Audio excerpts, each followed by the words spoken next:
국정 운영 지지율이 계속해서 낮은 수준에 머물고 있습니다. 대통령님께 표를 준 사람들의 절반 가까이가 석 달 만에 떠나간 이유를 이 지지율 그 자체보다도 그런 여론 그 조사에서 나타난 그 민심을 겸허하게 받드는 것이 중요하다고 생각하고, 이제 국민들은 여론조사에서 부정평가의 가장 큰 이유로 인사 문제를 꼽았습니다. 다시 다 되돌아보면서 철저하게 다시 챙기고 검증하겠습니다. 어디에 문제가 있었는지 지금 짚어보고 있습니다. 이준석 전 대표가 최근에 윤석열 대통령도 직접 겨냥을 해서 여러 가지 지적들을 하고 있는데, 이렇게 여당 내에서 집안 싸움이 계속 이어진다면 국정 운영에도 상당히 부담이 될 걸로 보입니다. 또 저는 작년 선거운동 과정에서부터 지금까지 다른 정치인들의 정치적 발언에 대해서 어떠한 논평이나 제 입장을 표시해 본 적이 없다는 점을, 역대 대통령께서 하지 않으신 도어 스태핑을 지금 하고 계신데요. 답변 논란이라든가 아니면 태도 때문에 조금 논란이 되기도 했었는데요. 이걸 앞으로 계속 하실 생각인지 궁금합니다. 결론부터 말씀드리면 계속 하겠습니다. 그 소통하는 국민들께 제 만들어진 모습이 아니라 제 있는 그대로의 모습을 보여드리고 비판을 받는 그런 새로운 대통령 문화를 만들어내는 과정이기 때문에, 홍보 피해로 그 반지하 사망자 발생으로 인해서 지금 공공임대주택에 대해서도 어느 정도의 여유분이 좀 있고, 이분들이 지상의 주택으로 이전할 수 있는 전세자금 금융지원 여력도 좀 있습니다. 그래서 이거를 빨리 시행을 해서, 그럼 이것으로 윤석열 대통령 취임 100일 기자회견을 마치겠습니다. 지금까지 함께 잠깐만. 아까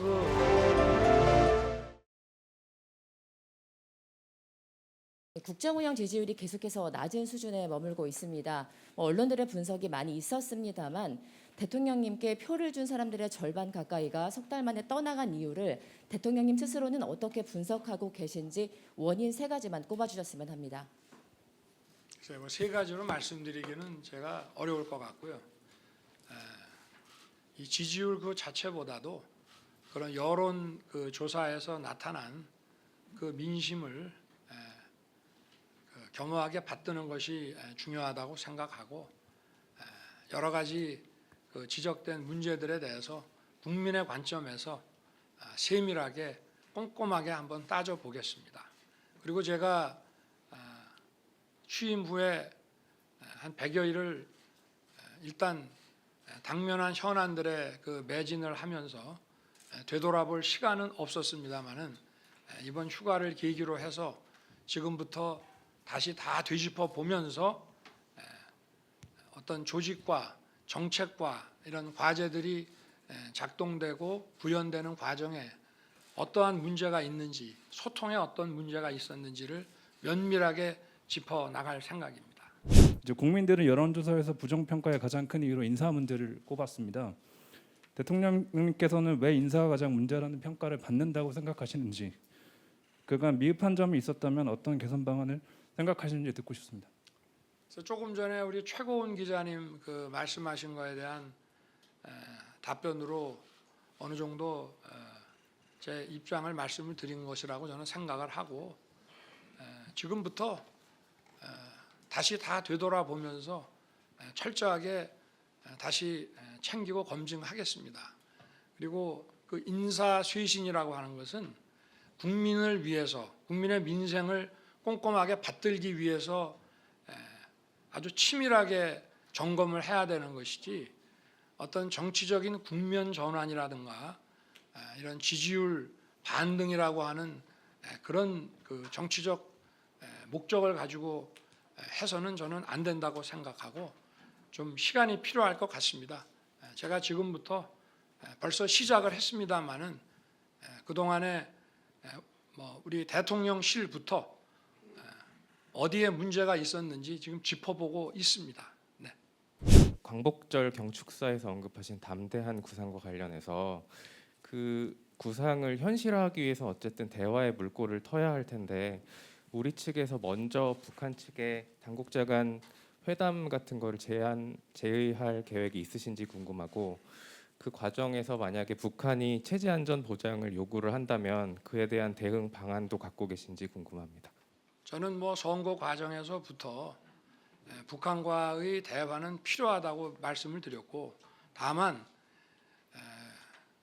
남북 정상 간의 이런 대화나 또 주요 실무자들의 대화와 협상이 정치적인 쇼가 돼서는 안 되고 어떤 실질적인 한반도 동북아의 평화 정착에 유익해야 된다는 그런 말씀을 드렸습니다. 그리고 제가 그 광복절에 발표한 그런 그 비핵화 그 로드맵에 따라 우리가 단계적으로 지원할 수 있다고 하는 것은 먼저 다 비핵화를 시켜라. 그럼 우리가 그 다음에 한다. 이런 뜻이 아니고 그런 확고한 의지만 보여주면 거기에 따라 우리가 할 수 있는 일들을 다 도와주겠다는 얘기이기 때문에 종전과는 다른 얘기고, 이렇게 의제를 먼저 우리가 주어야 저쪽의 답변을 기다릴 수 있고 앞으로도 의미 있는 우리 한반도 평화 정착에 필요한 그러한 의미 있는 이런 회담 내지 대화가 가능할 것으로 생각합니다. 그리고 체제 안전 보장이라고 하는 것은 우리 대한민국 정부가 해줄 수 있는 것은 아닙니다. 다만 저나 우리 정부는 북한 그 지역에 어떤 그 무리한 또는 힘에 의한 그런 현상 변경은 전혀 원하지 않습니다. 제일 중요한 것은 남북한 간의 지속 가능한 평화의 정착이고, 우리가 북한에 대해서 여러 가지 경제적, 외교적 지원을 한 결과 북한이 그에 따라서 자연스럽게 변화한다면 그 변화를 환영하는 것뿐입니다. 저는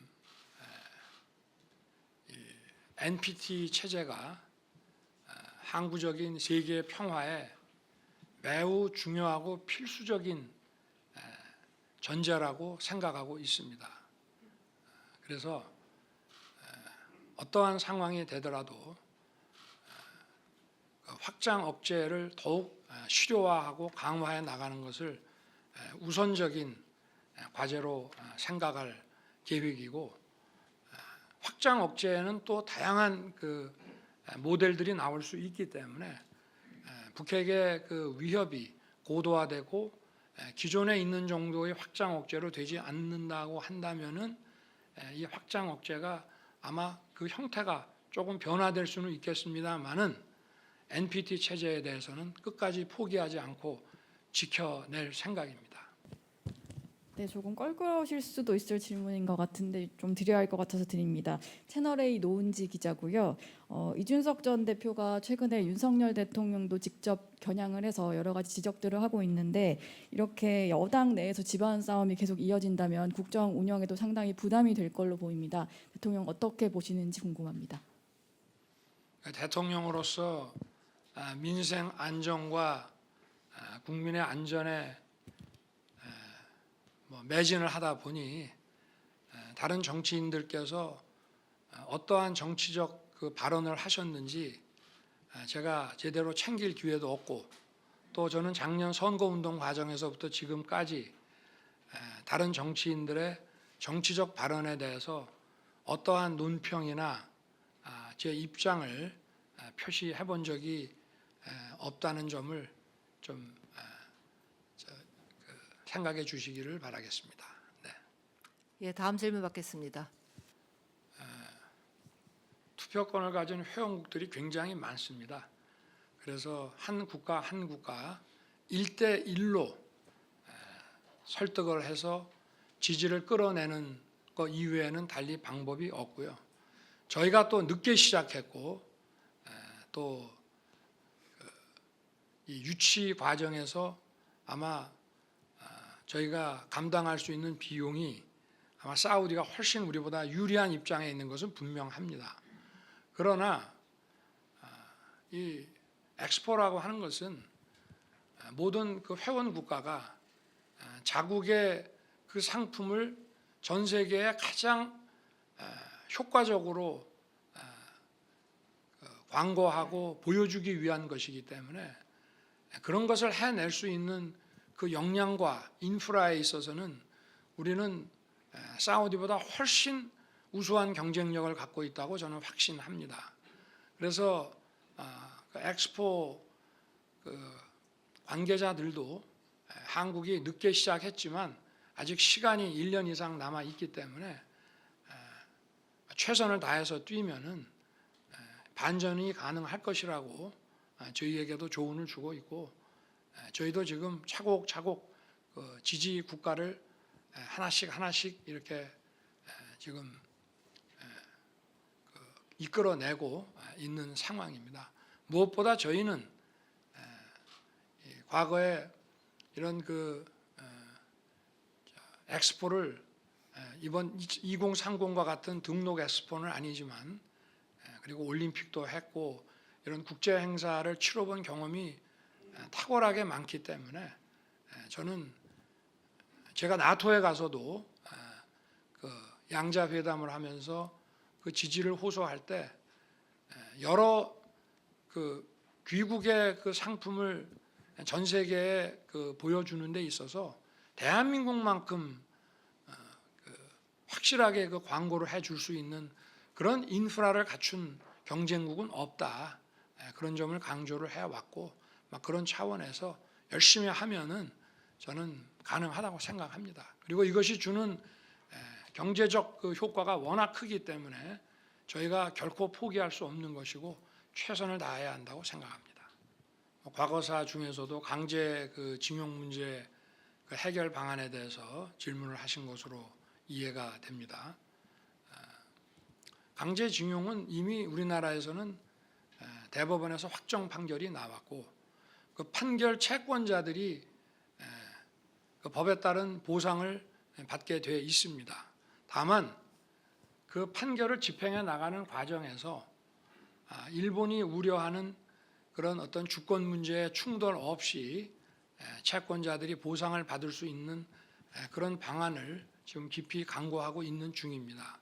저는 긍정적으로 보고 있고, 그리고 과거사 문제라는 것도 양국이 미래지향적인 협력 관계를 강화할 때 그 양보와 이해를 통해서 과거사 문제가 더 원만하게 빠르게 해결될 수 있다는 그런 믿음을 가지고 있습니다. 미래가 없는 사람들끼리 앉아서 어떻게 과거에 대한 정산을 할 수 있겠습니까? 그래서 저는 한일 간의 관계는 특히 지금 이런 동북아 이런 세계 안보 상황에 비추어 보더라도, 그리고 이런 공급망과 경제안보 차원에서 보더라도 한미 간에는 이제 미래를 위해서 긴밀히 협력해야 되는 관계가 지금 됐기 때문에 양국이 과거사 문제에 대해서 합리적인 방안을 도출할 수 있을 것으로 정부와 국민들이 해낼 수 있다고 저는 생각합니다. 좀 가벼운 질문을 하겠습니다. 대통령님께서는 역대 대통령께서 하지 않으신 도어 스태핑을 지금 하고 계신데요. 근데 답변 논란이라든가 아니면 태도 때문에 조금 논란이 되기도 했었는데요. 좀 심경이 어떠셨는지 그런 지적을 받았을 때, 그리고 또 최근에 조금 변화를 주고 계신데 이걸 앞으로 계속 하실 생각인지 궁금합니다. 계속 일단 결론부터 말씀드리면 계속 하겠습니다. 여러분들께서 하지 말라 그러면 할 수 없겠지만, 저는 이 자유민주주의라고 하는 것은 예를 들어서 대통령 중심제 국가다 하면은 그 대통령직 수행 과정이 국민들에게 투명하게 드러나고, 또 국민들로부터 날선 비판, 다양한 지적을 받아야 된다고 저는 생각합니다. 그래서 제가 용산으로 왔고, 그리고 과거와는 달리 춘추관으로 별도의 건물에 있었지만 저와 우리 참모들이 함께 근무하는 이곳 1층에 여러분들의 기자실이 들어올 수 있도록 조치를 한 것입니다. 제가 휴가 중에 저를 좀 걱정하시는 분들이 그 도어 스태핑 때문에 지지가 떨어진다고 당장 그만두라는 분들이 많이 계셨습니다만은 그거는 제가 용산으로 그 대통령실을 옮긴 가장 중요한 이유이고, 그리고 새로운 그 소통하는 국민들께 제 만들어진 모습이 아니라 제 있는 그대로의 모습을 보여드리고 비판을 받는 그런 새로운 대통령 문화를 만들어내는 과정이기 때문에 미흡한 게 있어도 계속되는 과정에서 국민들께서 이해하시고 또 미흡한 점들이 개선돼 나갈 것이라고 생각합니다. 여러분들께서도 많이 도와주시기를 부탁드립니다. 예, 질문 하나 더 받을까요? 독일에서 노동개혁 하다가 그 3인당이 정권을 17년을 놓쳤다고 하죠. 그러나 그 독일 경제와 역사에 매우 의미 있는 개혁을 완수를 했습니다. 이 교육개혁, 노동개혁, 연금개혁이라고 하는 이 3대 개혁은 중장기 국가개혁이고 플랜입니다. 그래서 이거는 정부가 어떤 방향을 가지고 일방적으로 밀어붙일 수 있는 것이 아니라 먼저 국민들의 그 여론을 경우에 따라서는 모집단별로 세세하게 파악을 해서 실증 자료도 많이 생산해내고 거기에 터잡아서 정부와 국회 그리고 많은 시민사회가 초당적으로 초정파적으로 해결할 문제라고 저는 생각합니다. 그러나 이제 제가 그 대통령 선거를 해 나가면서부터 국민들께 말씀드리고 제가 가지고 있는 기본적인 방향이나 생각은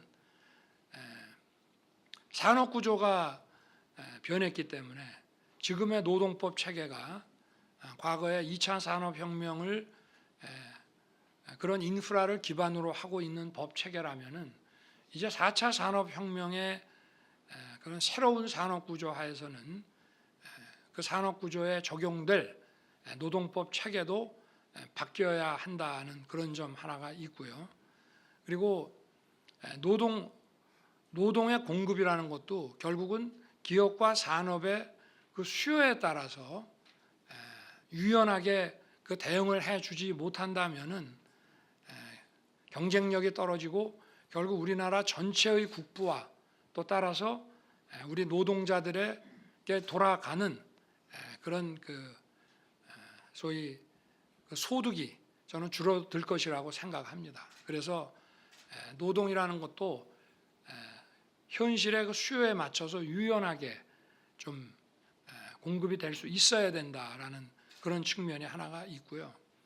또 하나는 우리 사회에서 늘 지적되어 온 것처럼 같은 노동을 하는데 같은 기업 내에서 정규직과 파견 근로자라든가 대기업 또 소기업이라든가 사이에서의 이런 어떤 노동시장의 양극화와 분절, 이것은 그 어떤 노동에 대한 보상의 공정성이라는 측면에서 우리가 개선해야 될 문제임이 틀림이 없습니다. 그리고 노동시장을 만약에 우리가 개혁을 한다고 하면 거기에 따라서 또 일시적으로 적응을 하지 못하고 불이익을 입는 분들을 위한 여러 가지 적극적 노동시장 정책이라든지 사회 안전망을 배려하는 것 역시도 노동개혁에 포함되어야 한다라고 보고 있습니다. 예, 대통령님 시간이 지금 좀 지났는데요. 그 약속된 40분은 지났는데 질문을 몇 개 더 받을까요? 예, 그러겠습니다. 저쪽을 한 번 더 제가 그 최근 대우조선해양 그리고 하이트진로 사태에서 보듯이 일부 노조를 중심으로 투쟁 강도를 높여가고 있는데요. 항상 법과 원칙을 강조해 오셨는데 법과 원칙만 강조하다 보면 자칫 강대강 대결로 갈 수 있다는 우려도 있습니다.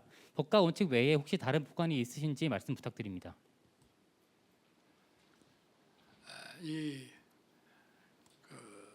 산업 현장에서의 노동운동이 그 법의 범위를 넘어서서 불법적으로 강경 투쟁화되는 것은 어떤 하나의 보관으로서 단번에 해결할 수 있는 문제가 아닙니다. 어떤 일관된 원칙을 예측 가능하게 꾸준히 지켜가면서 그 문화가 정착돼 가면서 해결될 수 있는 그런 일이라고 저는 생각을 합니다. 그래서 정부가 이 법과 원칙이라고 하는 것을 노사를 불문하고 일관되게 유지한다는 그 원칙이 중요하고 또 그 시장에도 정부의 그 일관된 원칙을 그 시장에서 받아들일 수 있도록 계속 그 정부가 입장 표명을 하는 것이 저는 중요하다고 보고 있고요. 우리가 지금 가지고 있는 노동 그 법 체계는 근본적인 노사 갈등과 문제를 해결하기 위한 방안으로 국민들이 합의해서 만들어 놓은 체제입니다. 그렇기 때문에 법이 중요하지 않다, 법만 갖고는 해결되지 않는다라고 하는 것은 조금 그렇게 해서는 문제 해결이 어렵고, 우리가 이미 합의된 방식을 만들어 놨기 때문에 그 방식을 철저히 지키기 위해서 노력하는 것이 저는 중요하다 이렇게 생각을 하고요. 그리고 법에 위반되는 일이 발생했다고 즉각적인 공권력 투입으로 그 상황을 진압하는 것보다도 일단 먼저 대화와 타협을 할 수 있는 시간을 좀 주고, 그리고 그래도 이게 안 된다고 할 때는 그때는 더 이상 법에 따라서 일을 처리할 수밖에 없는 그런 문화가 저는 정착이 돼야 된다고 생각합니다. 우크라이나는 그 국제법 위반 행위에 의해서 침략을 당한 국가로 정의가 되고 있습니다. 그것이 국제사회에 보편적으로 받아들여지는 판단입니다. 그래서 우리 대한민국도 국제사회와 함께 우크라이나에 대한 다양한 지원과 또 우크라이나 그 국민들의 어떤 피해 회복을 위해서 그 인권의 복원을 위해서 최대한 노력하고 있습니다. 다만 공격용 무기 내지는 군사적 지원을 어떤 방식으로 할 것인지에 대해서는 제가 오늘 이 자리에서 말씀드리기는 좀 어렵고, 우크라이나 그 국민들이 빠른 시일 내에 그들의 자유를 회복하고 그 손괴된 국가 자산을 다시 복구할 수 있도록 최선을 다해서 도와줄 생각입니다. 그리고 용산 대통령실에 우리 외신 기자분들의 그 접근 기회는 더 확대하도록 노력하겠습니다. 폭우 피해로 그 반지하 사망자 발생으로 인해서 대통령께서도 현장으로 가셨고, 그다음에 서울시에 의해서 이어 국토부에서도 이제 관련 대책을 발표를 했는데요. 근데 이제 임대 그 공공주택 지원 같은 경우는 시간이 너무 많이 걸리고, 그다음에 월세 지원책 같은 경우는 아무래도 좀 실효성이 떨어진다는 좀 지적이 제기되고 있는데, 그래서 당장 내년에 이런 폭우 피해를 막을 수 없을 것이라는 우려가 좀 제기가 되고 있습니다. 그래서 이런 우려를 불식시키기 위한 좀 해결책이 있는지 궁금합니다. 저희가 그동안은 이제 이 주거 복지라는 관점에서 열악한 그 주거 환경에 사시는 분들의 문제를 바라봤는데, 이번 그 기록적인 집중호우 그 피해를 저희가 보면서 이분들에 대한 안전이 더 시급한 문제이구나 하는 것을 느꼈습니다.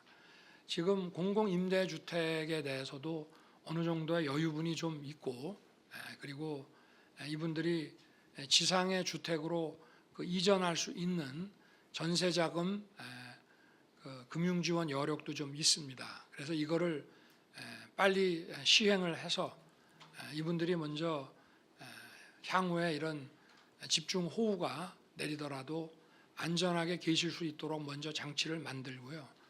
그리고 이번에도 보니까 거기 창틀이라든가 문이라든가 이런 것을 조금 더 과학적으로 설계를 하면 조금 더 안전을 지킬 수가 있고, 그리고 제가 지난번에 그 중대본에서 회의에서도 좀 제기를 했습니다마는 우리 AI 디지털 기술을 총동원해서 빨리 신속하게 우리나라의 모든 지류 하천 이 수계에 대한 그 모니터를 해서 경보 시스템과 연동을 시켜서 이런 집중 호우 시에 위험에 빠진 주민들이 신속하게 안전 대피할 수 있도록 만드는 것이 일단 시급한 일이라고 저는 생각하고 있습니다. 그리고 이런 그 방수 그 저류 시설들을 만드는 게 그 다음이고요. 그와 아울러서 이분들에 대한 주거 대책을 체계적으로 실시를 해서 필요한 공공주택을 더 건설하고 이렇게 조치를 해 나가도록 그렇게 할 생각입니다. 그럼 이것으로 윤석열 대통령 취임 100일 기자회견을 마치겠습니다. 지금까지 함께 잠깐만. 아까 그 불법 그 산업 현장에서의 불법 예, 예. 행위에 대해서 법과 원칙만 가지고는 네. 어렵지 않느냐는 질문이 계셨는데 법과 원칙을 일관되게 적용한다는 그 정부의 입장이 중요하고요. 그리고 또 아울러서 해야 될 거는 그런 그런 분규가 발생한 그 원인에 대한 예. 정확한 분석과 거기에 대한 그 대안 마련 역시도 정부가 함께 해 나가야 된다고 생각합니다. 그래서 지난번에 그 파업지회 그 하청지회 그 파업 같이 그런 경우에는 저희들이 이분들의 과연 임금이나 노동에 대한 보상이 과연 정당한 것인지에 대해서 그리고 이 노동시장 양극화 문제에 대해서 저희가 또 근본적으로 고민하고 거기에 대한 대안을 함께 만들어 나가는 것이 중요하다고 생각합니다. 그걸 덧붙여 말씀을 드리겠습니다. 네, 대통령께서 추가 답변해 주셨습니다. 아까 하신 질문에 더 좋은 답이 됐으면 좋겠습니다. 예, 그럼 이것으로 윤석열 대통령 취임 100일 기자회견을 마치겠습니다. 지금까지 함께해 주신 내외신 언론인 여러분, 그리고 시청해 주신 국민 여러분, 감사합니다. 고맙습니다.